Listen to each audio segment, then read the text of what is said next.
বিসমিল্লাহির রহমানির রহিম। আসসালামু আলাইকুম ওয়া রাহমাতুল্লাহি ওয়া বারাকাতুহু। সো আজকে আমরা ঘরে বানাচ্ছি পুরো আস্ত চিকেন। এই যে দেখুন এটাকে ভালো করে ম্যারিনেট করে নিলাম। ম্যারিনেট করে কয়েক ঘন্টা ফ্রিজে রেখে দিলে ভালো। এই যে দেখুন তারপরে 350 ডিগ্রি ফারেনহাইট টেম্পারেচারে 1.5 ঘন্টা টাইম সেট করে তারপর এই চিকেনের সাথে পেঁয়াজ, তারপরে মরিচ, বেল পেপার এগুলা মিক্স করে নিলাম। মিক্স করার পরে একটু কুক করার পরে বের করে তৈলগুলো আবার পুরো চিকেনের চারিদিকে ছড়িয়ে দিলাম, যাতে এক পাশে শুকিয়ে না যায়।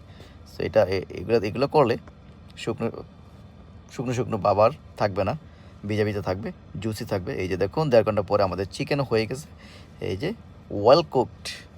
তারপরে এই যে এটা হচ্ছে আমার আজকের রাতের খাবার, হোমমেড চিকেন, সাথে আছে মাশ পটেটোস, তারপরে some salad. So yummy, so tasty. So আপনারাও ঘরে ট্রাই করে দেখতে পারেন, একেবারে সহজ, খুব অল্প সময়ে, ইটস লাইক 1.5 ঘন্টার মধ্যে আপনারা এই আস্ত চিকেন কুক করে ফেলতে পারবেন। সো ইয়ামি, আল্লাহ, ভিডিওটা বেশি বেশি করে শেয়ার করে দিবেন। আল্লাহ হাফেজ, আসসালামু আলাইকুম রহমতুল্লাহ।